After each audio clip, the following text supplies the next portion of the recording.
안녕하십니까. 경남뉴스입니다. 대우조선해양노조가 5조 3천억 원대 자구 계획 중 핵심 사업인 특수선 사업 분야 분할 등에 대한 반대 입장을 나타내며 오늘 조합원 7천여 명을 대상으로 파업 찬반 투표를 진행합니다. 노조 측은 파업이 가결되면 특수선 사업 분야 분할 등을 저지하겠다는 입장을 가지고 있습니다. 대우조선과 주채권은행인 산업은행은 특수선 사업부를 분리해 자회사로 만든 뒤 유동성을 확보하는 안을 자구 계획에 포함시켰습니다. 조선업종의 위기로 울산 지역 특성화 고등학교 학생들의 취업에 비상이 걸렸습니다. 위기 여파가 일선 학교에까지 미치고 있습니다. 보도에 박영아 기자입니다. 지난해 졸업생 20명을 장학생으로 현대중공업에 취업시킨 한 특성화 고교. 국내 최초로 조선해양플랜트 마이스터고로 전환되면서 올해는 취업자 수를 3배가량 늘리기로 당초 협약을 체결했습니다. 그러나 회사 사정상 상당수 줄어들 것으로 우려되는 가운데 아직 취업생 수를 확정짓지 못하고 있습니다. 1학기 때는 결정이 돼야 되는 거 아닌가 하는 그런 식으로 생각을 하고 아마 약간 줄게 되지 않겠느냐. 지난해 현대중공업에 8명을 취업시킨 또 다른 마이스터고는 사정이 더 좋지 않습니다. 올해는 신규 채용이 어렵다는 말을 회사로부터 전해들어 올해 조선업 관련 취업은 사실상 포기했습니다. 원래는 신규 채용을 못하겠다고 인사팀에서 저희들한테 연락을 왔습니다. 지난해 현대중공업 그룹에 6명이 취업한 다른 특성화 고교 역시 비상이 걸렸습니다. 조선업을 비롯해 전 업종에 걸쳐 500여 곳에 현장 실습 구인 요청서를 보냈지만 응답이 온 곳은 12곳에 불과합니다. 이에 따라 울산시 교육청은 취업이 잘 안 될 것으로 예상되는 전공 학생들이 다른 분야 전공을 추가로 배울 수 있는 이른바 실무 기능 교육을 이달부터 시행에 들어갔습니다. 일선 특성화 고교들은 조선업종 외에도 자동차나 기계, 금속 관련 업체로 학생들의 취업 다변화를 적극 검토하고 있습니다. 학교들은 이러다 자칫 학과별 신입생 유치에도 차질을 빚지 않을까 우려하고 있습니다. 조선업의 위기가 특성화 고교의 학사 운영과 진로에도 여파를 미치고 있습니다. KBS 뉴스 박영아입니다. 거두면서 한국은행 경남본부는 생산량 대비 최대 생산 능력을 나타내는 과잉설비 비율이 대우조선해양 1.7, 삼성중공업 1.6으로 이를 크게 웃돌았다고 밝혔습니다. 생산 능력에 비해 산출량이 작다는 뜻으로 수가 높을수록 과잉설비를 나타냅니다. 한은 경남본부는 경남 지역 조선사들이 경쟁적으로 생산 설비를 증설해 설비 과잉 상태에 도달했고 설비 가동률은 급감했다고 지적했습니다. 성동조선해양이 작업장 3개 가운데 2017년까지 2개 작업장을 매각하고 1개만 유지하기로 했습니다. 정부가 밝힌 구조조정 추진 현황에 따르면 재무 건전성 시험 결과 성동조선은 이 같은 자구 계획을 이행할 경우 2019년까지 자금 부족은 발생하지 않을 것으로 전망됐습니다. SPP조선은 자금 부족 없이 내년 3월까지 남은 선박 13척 건조가 가능할 것으로 평가됐습니다. 채권단은 SPP조선의 매각을 재추진하면서 수익성 있는 신규 수주를 허용할 방침입니다. 고성 공룡 엑스포가 어제 폐막하면서 73일간의 대장정을 마무리했습니다. 이번 대회 기간 중에 150만 명이 다녀가고 40억 원 이상의 수익을 거두면서 내실화에도 성공했다는 평가입니다. 송현준 기자가 보도합니다. 비가 내린 궂은 날씨에도 고성 공룡 엑스포 행사장에는 인파로 북적입니다. 지금은 멸종된 그러나 과거에 한반도에도 서식했던 공룡이란 존재는 특히 아이들에게 신비와 경이로움을 불러일으켜 가족 단위 관람객이 많습니다. 상원 근방에는 가족들 같이 즐기만 데가 많이 없는데 해마다 행사함으로 해서 참석하기 좋은 것 같습니다. 고성 공룡 엑스포가 73일간의 대장정을 마무리하고 폐막했습니다. 이번 엑스포 기간 중 주말 20일 이상이 비가 내렸지만 150만 명 이상이 찾았고 총 운영 수익도 40억 원 이상 예상됩니다. 처음으로 비테마 야간 공원을 개장하고 공룡 퍼레이드와 상설 무대 공연 등이 관람객을 이끈 것으로 풀이됩니다.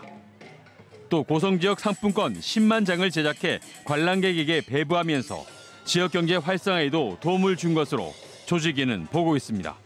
앞으로 우리 고성군에서는 이런 공룡 콘텐츠 산업에 주력을 해서 지역 경제 활성화에 도움이 되었으면 합니다. 고성군은 엑스포 기간이 끝나도 행사장을 상시 개방할 방침입니다. KBS 뉴스 송현준입니다.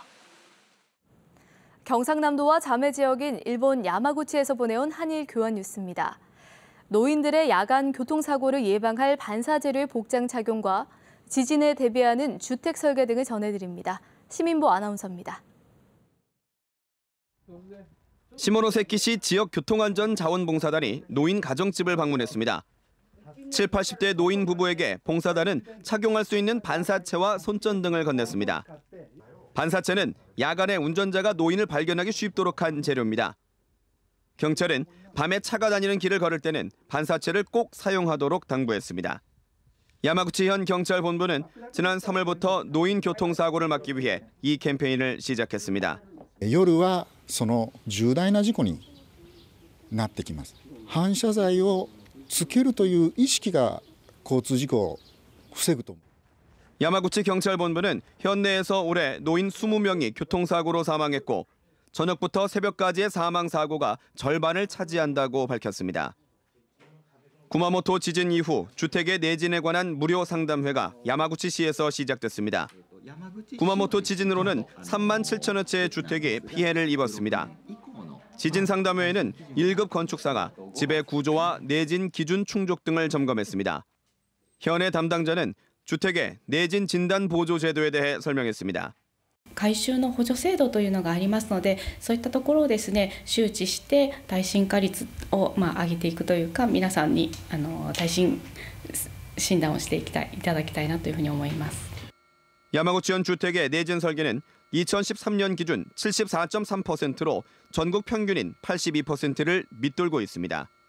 KBS 뉴스 시민보입니다.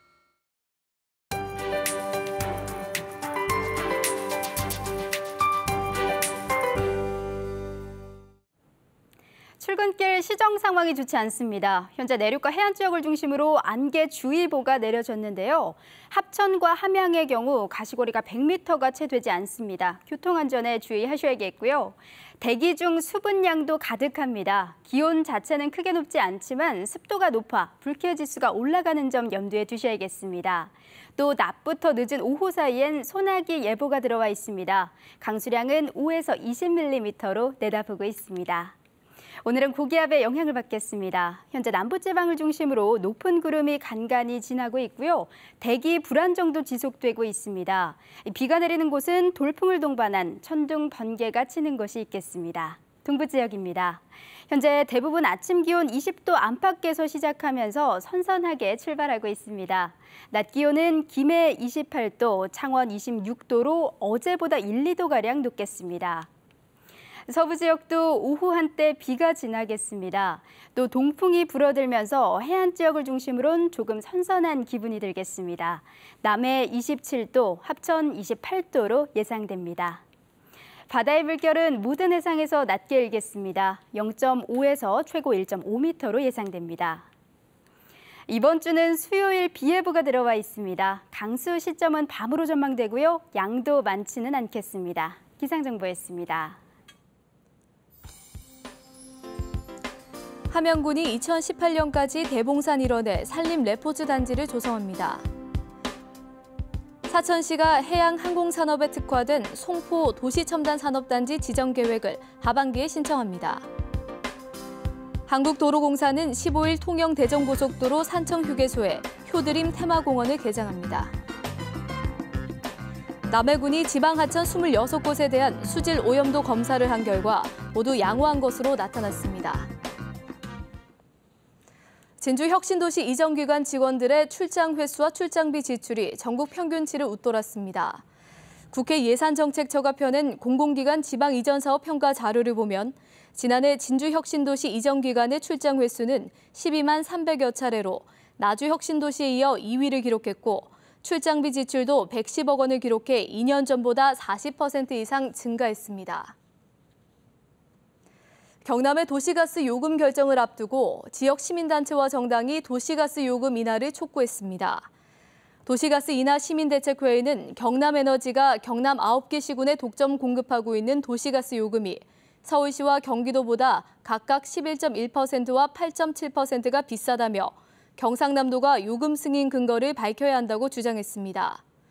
이들은 또 정부 지침은 가스레인지 연결 비용을 소비자에게 직접 징수하지 않도록 하고 있는데 경상남도가 이 지침을 따르지 않고 있다는 입장입니다. 경남도의회가 다음 달 5일 열리는 임시회에서 후반기 의장단을 뽑습니다. 의장 선거에는 새누리당 박동식, 허자영, 조우성 도의원 등 3명이 출사표를 냈습니다.